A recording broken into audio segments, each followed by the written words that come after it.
Tu as envie de démarrer une chaîne YouTube, mais tu penses que tu n'as pas l'équipement nécessaire, à savoir un micro, un appareil photo pour faire des vidéos haute qualité et tout un setup, de la lumière et tout.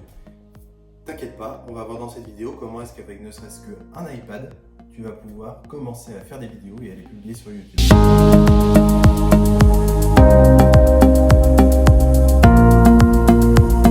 Salut à tous, c'est Romain.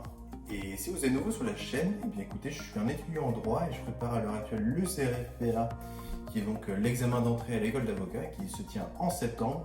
Donc je passe un super été. Et aujourd'hui, on va donc aborder le fait de savoir comment est-ce que sans un équipement incroyable, on peut commencer à filmer des vidéos et à les publier sur YouTube. Alors, il y a trois parties, trois grands points qu'on va aborder dans cette vidéo. Premièrement, comment est-ce que vous pouvez filmer sans avoir un équipement absolument incroyable. Deuxièmement, ça va être plutôt de savoir comment est-ce que vous allez faire pour monter la vidéo, faire le montage vidéo, savoir mettre les bouts de vidéo les uns aux autres, les uns par rapport aux autres, les uns après les autres, les uns sur les autres, pour que ce soit un peu sexy quand même la vidéo. Donc, je ne suis pas absolument le maître à penser de ce point-là, mais j'essaie de faire des efforts et de m'améliorer à chaque vidéo. Troisième point, et donc le dernier, ça va être tout simplement de créer les petites vignettes de vidéos que vous voyez, celles qui permettent de vous faire venir regarder la vidéo. Et avant qu'on démarre le premier point, je vous invite à laisser un petit j'aime sur la vidéo, un petit pouce bleu. Ça permet de beaucoup aider la chaîne et avec l'algorithme de YouTube, tout ça. Donc vous détruisez bien ce petit pouce bleu, vous n'hésitez pas à vous abonner. Premier point, à savoir filmer les vidéos. Je pense qu'il y a beaucoup d'entre vous qui pensaient qu'il faut avoir un équipement incroyable pour se lancer sur YouTube avec des appareils photo à 2 ou 3 000 balles, des lumières, des projecteurs, des micros, 3 caméras pour avoir différents angles. Et bien en fait, c'est pas forcément le cas. J'ai une toute petite chaîne, mais je vais vous montrer à quoi ça ressemble mon setup. Là, j'ai, comme on l'avait vu l'autre jour, le super script sur Notion, une petite bouteille d'eau si jamais j'ai une petite sèche, et voilà à quoi ça ressemble.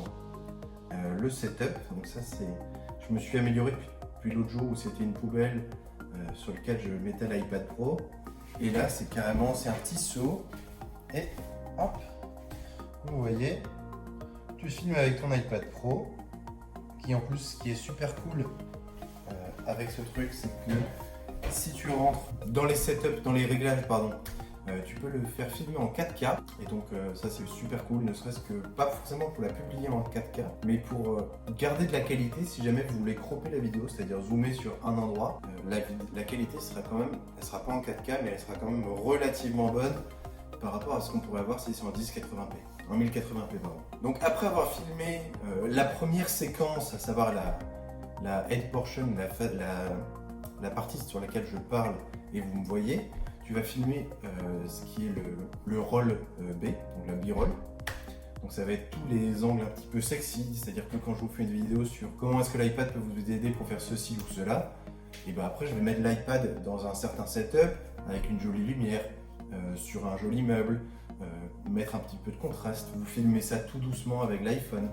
Et en fait ça c'est assez important parce que finalement je pense que c'est ça qui permet de garder le spectateur intéressé par la vidéo, parce que si vous voyez juste ma sale gueule pendant entre 8 et 12 minutes par vidéo, c'est vrai que ça va vous saouler au bout d'un certain temps. C'est très important, mais à nouveau, pas vraiment besoin d'avoir un équipement incroyable. Vous le voyez, là il n'y a que l'iPad sur un stand un petit peu bancal, et il n'y a pas de lumière, il n'y a pas de lumière professionnelle, de projecteur.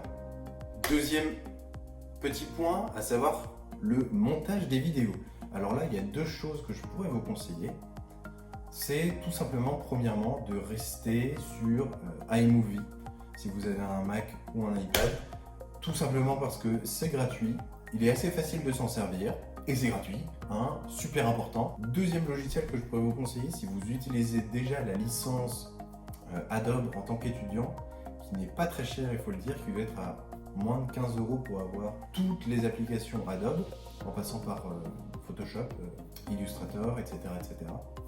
Et bien c'est d'utiliser Adobe Premiere. Troisième point, et c'est le logiciel que j'utilise personnellement, ça va être sur iPad Pro, ça va être LumaFusion, qui est selon moi absolument incroyable. Ça va super vite. Des vidéos qui durent 15 minutes, le rendering il va durer 4 minutes 30 ou 5 minutes. C'est très intuitif à nouveau parce que c'est sur tablette, donc tu as juste qu'à bouger les trucs autour, à les déplacer, à les raccourcir, à les allonger. Si tu veux si tu veux faire des zooms, c'est super simple. Tu fais comme quand tu regardes une vidéo, tu vas pincher à l'intérieur ou pincher à l'extérieur si tu veux dézoomer. Bref, honnêtement, c'est vraiment très bien gaulé. Le seul petit point négatif, c'est que ça doit coûter entre 25 et 30 euros, il me semble, l'application. Mais bon, donc si votre loisir ne vous coûte que 25 ou 30 euros en one shot, j'ai tendance à dire que ça vaut le coup. Donc regardez peut-être d'autres vidéos sur LumaFusion et je vous en ferai peut-être un vidéo tutoriel d'utilisation de LumaFusion. Je pense que ce serait très intéressant à faire. Troisième et dernier point, à savoir créer les petites vignettes de vidéos, les thumbnails un petit peu marrants. Vous avez vu que globalement depuis le début de la chaîne, les vignettes des vidéos qui sont postées, c'est assez random.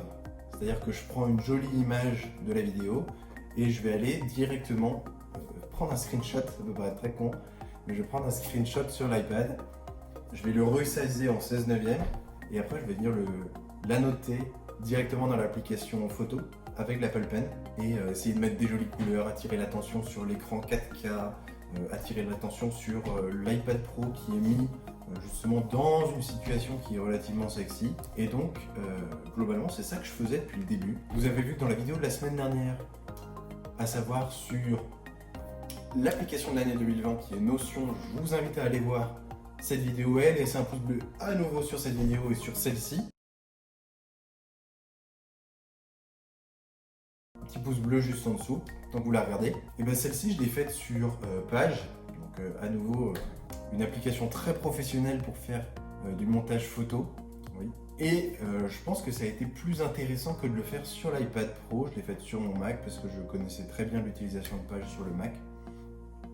Mais globalement, si vous avez une écriture manuscrite qui est assez jolie, n'hésitez pas à le faire directement sur l'annotation dans l'application photo de l'iPad Pro. Ça évitera de devoir switcher entre les deux appareils.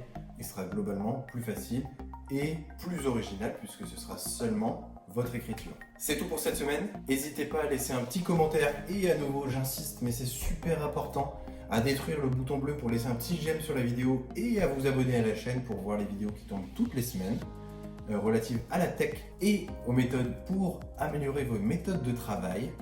Donc n'hésitez pas à laisser un petit commentaire et sur ce, on se retrouve la semaine prochaine. Allez, salut!